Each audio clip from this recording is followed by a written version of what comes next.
Welcome to our video series on how to get started with Omega LockSync. In this video, I'm going to show you how to bring over your inventory items.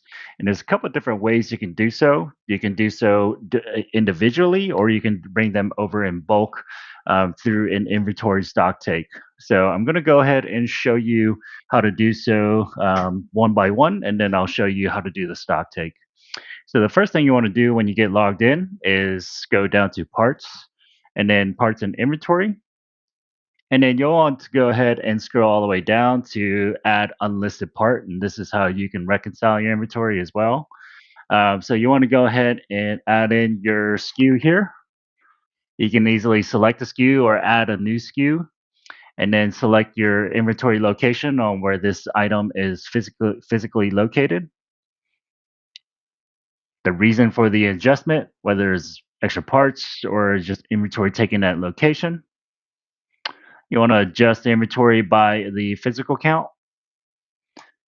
And then you also want to give a minimum on hand count as well. So if you always want to stock 2 of these keys in the truck or the shop, you can give this a minimum on hand. And then we can also give you a report that gives you a reorder recommendation. And then whatever your cost is, so if your cost was $49.99, you want to go ahead and add your cost in right there.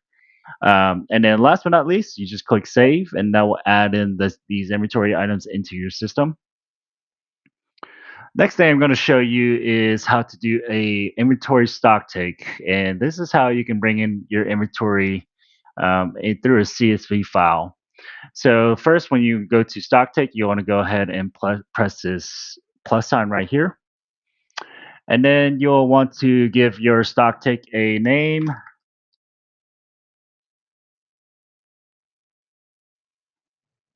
And then what location you are doing a inventory stock take for.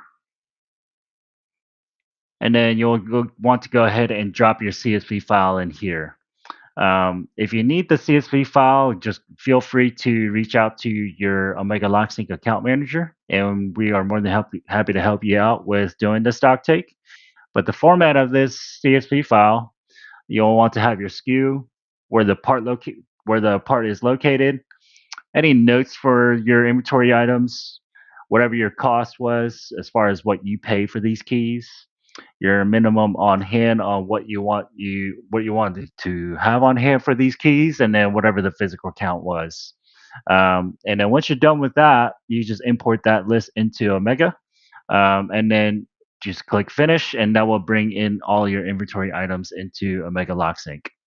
If you have any questions on how to bring over your inventory items, or you want assistance on bringing in your inventory items, feel free to reach out to your Omega LockSync account manager, and we'll be happy to help.